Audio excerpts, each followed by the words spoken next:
अस्सलाम वालेकुम। हाँ जी, की हाल चाल है? ठीक ठाक हो? ए गोरमे बोतल रखी ने अपनी पाकिस्तानी ब्रांड है जी है ना। आंदे ने सिर्फ गल्लां नहीं करनियां चाहिए, करके विखाना चाहिए। ए खोलो जी एक दूसरी साडे पाकिस्तानी जेडे ने ना वो आंदे ने जब तक जायका ना चखी असीं यकीन नहीं करते। हुण मैं अज तू ए सोचिया पाओ जी इन्हां नूं ना ए सारे किस्म दे जेडे ने ना अपने पाकिस्तानी ब्रांड ए पियाने आ, फिर इन्हां कोल पुछने आ कि असी बाहर दी मसनूआत क्यों इस्तेमाल करने। खास तौर पर उन्हां लोगों की जेडे साडे मुसलमान भरावां दे नूं वो पैसे इस्तेमाल करते हैं उन्हां ते जुल्म करन वास्ते। इंज ही है ना, ते इंज तुसीं मनना कोई नहीं। जेडे कोक दे हिले उन्हां ने कोक ही पीनी है, जेडे स्प्राइट दी स्प्राइट ए छड्डो ए पीवो। कित्थे गए ने खास स्पैशल मेहमान है, लो जी सारिआं नूं पियाने। ए लो जी, हेलो जी, हेलो जी चाचू जी, सारे मैं देनी है। ऑपरेशन हो पीछे दो जी, तुसी लवो जी। और गिलास ले आओ, हेलो डिस्पोजेबल गिलास ले आओ। हाँ उन्होंने को है ने शॉप वाले को डिस्पोजेबल गिलास ले आओ। लो जी, जेडे मेहमान आ रहे ने उन्होंने यह पियावां दे, फिर पूछने इन्होंने को पूछने। माइक दियो हजरा, दसो। अस्सलाम वालेकुम, की हाल चाल है? ठीक ठाक हो? कितों आए हो तुसी? फैसलाबाद। फैसलाबाद तो हुण मैंने ए दसो एदा जायका कैसा है? सर इनका बेहतरीन जायका है, पाकिस्तानी ब्रांड है ना। पाकिस्तानी ब्रांड। हुण मैं किसी दी कोई ऐड नहीं कर रहा, मैनू यकीन कर लो नहीं पता गोरमे कित्थे वे, एदी कंपनी कित्थे वे। मैं पींदे ही कोनी है मशरूबात, बस पानी पीता।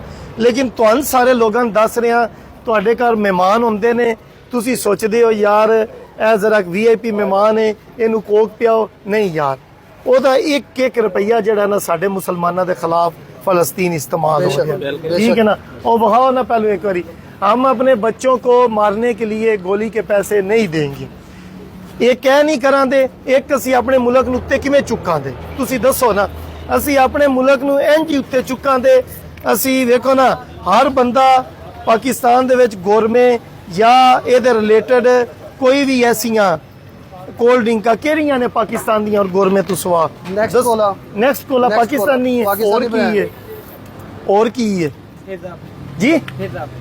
जी फिज अप जी। हाँ, ए जिनियां पाकिस्तानी ने ना ए इस्तेमाल करो। हेलो जी चाचू जी, हेलो जी, इन्हां जेड़ा जेड़ा जायका तुसी पाई आओ ओ इन्हां दियो। हेलो जी, पीवो।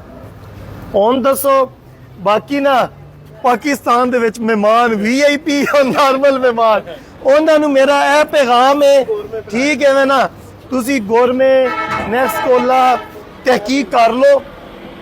नेक्स्ट कोला पाकिस्तानी है या भाई एक होर नाम है फिज अप, इन्ना औखा ना उन्हें रख दिता है। अच्छा जी, फिज अप तुसी भी पीवो ना, अपने अमले नूं क्यों नहीं पियाते पे? लो जी भाई साहब पीवो तुसी। आओ जी मौलवी साहब पूरा आओ, आई आओ तुसी तड़ो तड़। तुहाडी रफ्तार बहुत घट है नूर, बड़ी रफ्तार घट है, तुसी अपनी रफ्तार तेज करो। अच्छा जी, मैं की पियांदा सा अपनी पाकिस्तानी चीज़ां खुद तहकीक करके। हेलो तुसी क्यों नहीं पी? मौलवी साहब कितने गए? आओ ना पीवो, दसो। बाकी मैं पियांदा सा जेड़े VIP जेड़े ने ना तुहाडे कोल मेहमान हुंदे ने, उन्हां अगे यह रिक्वेस्ट है, कोई बंदा तुहाडी रिस्पैक्ट तू बाहर वाली मशरूबात तुहाडे सामने लैके आवे, तुसी आखो बाईकाट है, भाई पाकिस्तानी लैके आ।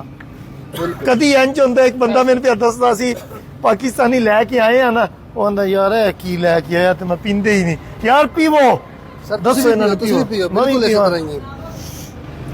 मुकम्मल जेड़ा जेड़ा है ना इसराइली चीज़ां आ गई सारी उन्होंने मुकम्मल बाइकाट किया। गैस भी पूरी जे, मजा भी है। हाँ जी, ते बेहतरीन है। एक एक गिलास पूरे तुसी पीवो दे ना, किन्ने आर्डर कंपनी नूं जान दे, रोजगार वधे दा, कंपनी बढ़ावे दी, मुल्क खुशहाल होवे दा। ए पीवो। वालेकुम सरमायाकार जेड़ा है पाकिस्तान का भाई बड़ी खुशी हुई जनाब ਤੁਹਾਨੂੰ ਮਿਲ ਕੇ, बड़ी गल बहुत है। खुशी हुई जी। बिल्कुल बिल्कुल। बाकी यासर भाई बहुत खुशी हुई तुहाडे नाल मिल के, ये तुसी बहुत बेहतरीन कर रहे हो कि जेड़ा अपनी इसराइली जेहड़े मामलात है आगाही दे रहे हो आवाम नूं कि उन्हां दा बाकी चीज़ां दा बाइकाट कीता जावे, पाकिस्तानी ब्रांड नूं तरजीह दी जावे। साडा मुल्क ना बेहतर है। ਇਹਦਾ ਸਭ ਤੋਂ ਵੱਡਾ ਫਾਇਦਾ ਪਤਾ ਕੀ ਹੋਣਾ ਹੈ? ਸਾਡੇ ਮੁਲਕ ਵਿੱਚ ਗੁਰਬਤ ਮੁੱਕ ਜਾਣੀ ਸਰਮਾਇਆ ਜਿਹੜਾ ਹੈ ਵਧੇਗਾ। ਜੀ ਹਾਂ, ਇਹਨਾਂ ਕੰਪਨੀਆਂ ਨੇ ਨਾ ਇੱਥੇ ਆਓ ਹਜ਼ਰ ਪਾਕਿਸਤਾਨ ਜ਼ਿੰਦਾਬਾਦ ਕਰਾਂਗੇ। ਹਾਂਜੀ। ਇਹਨਾਂ ਕੰਪਨੀਆਂ ਨੇ ਫਿਰ ਪਤਾ ਕੀ ਕਰਨਾ ਹੈ? ਹਾਂਜੀ। ਆਪਣੇ ਬ੍ਰਾਂਚਾਂ ਵਧਾ ਦੇਣੀਆਂ ਨੇ, ਬਿਲਕੁਲ, ਲੋਕਾਂ ਨੂੰ ਰੋਜ਼ਗਾਰ ਦੇਣਾ, ਸਾਡਾ ਮੁਲਕ ਤਰੱਕੀ ਕਰੇਗਾ। ਬੇਸ਼ੱਕ। ਅਸੀਂ ਬਾਹਰੋਂ ਚੀਜ਼ਾਂ ਇੰਨੀਆਂ ਕਿਉਂ ਲਈਏ? ਬੇਸ਼ੱਕ ਇੰਜ ਹੀ ਨਹੀਂ, ਬੇਸ਼ੱਕ ਹੈ ਜੀ, ਇੱਥੇ ਪਾਕਿਸਤਾਨੀ ਕਿੰਨੇ ਉਰਨ ਬੰਦ ਨੇ, ਬਿਲਕੁਲ ਇੱਥੇ ਰਕਸ਼ਿਆਂ ਪਿੱਛੇ ਉਹਨਾਂ ਏਡੀ ਏਡੀ ਟਰਾਲੀ ਲਾ ਛੜੀ ਹੈ। ਬਿਲकुल ਠੀਕ ਹੈ ਨਾ, ਹੋਰ ਵੀ ਢੇਰ ਚੀਜ਼ਾਂ। यासर भाई एक जी। छोटा जिहा मैं पैगाम दांगा जे जी। जनाब दी आवाज दे जरिए ना आवाम को पहुंच सके जी, साडे दियो जी, वज़ीर आला कोल, फाड़ के सारे दियो। कोल। जी बिल्कुल यासर भाई पैगाम मैं ये देना चाहूंगा, मतलब मैं भी मजदूर हूँ आड़े, मतलब अपनी गवर्नमेंट ने तनख्वाह लॉन्च की है ना मजदूरा बंदियां दी 37,000 रुपया। ਉਹ ਮੈਂ ਆਲਰੇਡੀ ਲੋਕਾਂ ਨੂੰ ਆਖ ਰਿਹਾ ਮਿਨੀਮਮ ਇੰਨੀ ਦਿਓ। पैगाम दो नहीं दे रहे जनाब, जिन्हें अपने अफसर है ना फैक्ट्रियां चाहते हैं मिल मिला के बाहर ਤਨਖਾਹ ਨਹੀਂ ਦੇ ਰਹੇ। नहीं ਲੋ ਜੀ ਇਹ ਕਰਨੀ ਹੈ ਜੀ ਬਿਲਕੁਲ ਇਹਦੀ ਮੈਂ ਵੀਡੀਓ ਸਪੈਸ਼ਲ ਨਾ ਕੋਈ ਵੱਡਾ ਜਿਹਾ ਟਰੱਕ ਆ ਉੱਤੇ ਉੱਚਾ ਖਲੋ ਕੇ ਨਾ ਬਿਲਕੁਲ। ਇਹ ਦਿਆਂਗਾ। ਬਿਲਕੁਲ। ਠੀਕ ਹੈ ਜੀ, इंशाल्लाह। ਲੋ ਜੀ ਐਂਡ ਵਿੱਚ ਮੈਂ ਕੀ ਆਨਾ ਗੱਲ ਮੁੱਕ ਜਾਏ ਤੇ पाकिस्तान ਪਾਕਿਸਤਾਨ ਜ਼ਿੰਦਾਬਾਦ। यासर स्टार ਪਾਕਿਸਤਾਨ ਨੂੰ ਤਰੱਕੀ ਦਿਓ ਯਾਰ, ਇੱਥੇ ਦੀਆਂ ਸ਼ੈਵਾਂ ਖਾਓ ਪੀਵੋ। ਬਿਲਕੁਲ ਲੋ ਜੀ ਸਾਰੀਆਂ ਕੋਲਡ ਡਰਿੰਕਾਂ ਦਿਓ ਸਾਰਿਆਂ ਨੂੰ। ਹੋਰ ਪੈਗਾਮ ਹੀ ਦਵਾ ਨਾ ਜੀ ਜੀ ਜਿਹੜੇ ਪਾਕਿਸਤਾਨੀ ਮੁਸਲਮਾਨ ਬਣਾਉਂਦੇ ਨੇ ਉਹ ਸਟੈਂਡਰਡ ਨਾਲ ਹਾਂ, ਜਿਹੜੇ ਲੋਕ ਬਣਾਉਂਦੇ ਹੋ ਨਾ ਜਾਂ ਸਟੈਂਡਰਡ ਅੱਛਾ ਕਰੋ ਤਾਂ ਕਿ ਲੋਕ ਬਿਮਾਰ ਨਾ ਹੋਣ, ਉਹ ਖੁਸ਼ ਹੋਣ ਪੀਣ। ਉਹਨਾਂ ਨੂੰ ਬਾਹਰ ਦੀ ਸ਼ਹਿਰ ਖਾਣ ਦੀ ਲੋੜ ਹੀ ਬਾਹਰ ਦੀ ਸ਼ੈ ਖਾਣ ਦੀ ਲੋੜ ਹੀ ਨਾ ਪਵੇ। ਇਹ ਵੀ ਮੈਂ ਜਦੋਂ ਟਰੱਕ ਤੇ ਚੜਨਾ ਵੀ ਮੈਂ ਨਾਲ ਹੀ ਆਖ ਦਿਆਂ। ਬਿਲਕੁਲ ਜੀ। ਠੀਕ ਹੈ, गुड हो गया जी गुड हो गया यार लव यू हो गया यासर Love भाई, you बहुत ਜੀ। शुक्रिया जी। ਪਿਆਓ ਜੀ, ਸਾਰਿਆਂ ਨੂੰ ਕੋਲਡ ਡਰਿੰਕ ਪਿਆਓ, ਸਾਰਿਆਂ ਨੂੰ ਪਾ ਕੇ ਦਿਓ ਯਾਰ, ਇਹਨਾਂ ਨੂੰ ਬਹੁਤ ਜ਼ਾਇਕੇ ਦਾ ਮਜ਼ਾ ਆਇਆ ਪਤਾ ਯਾਰ। ਲੱਗੇ। ਇਹ ਅੱਧੀ ਤੁਸੀਂ ਪੀ ਲੈ, ਬਚ ਗਈ। शाह शौकत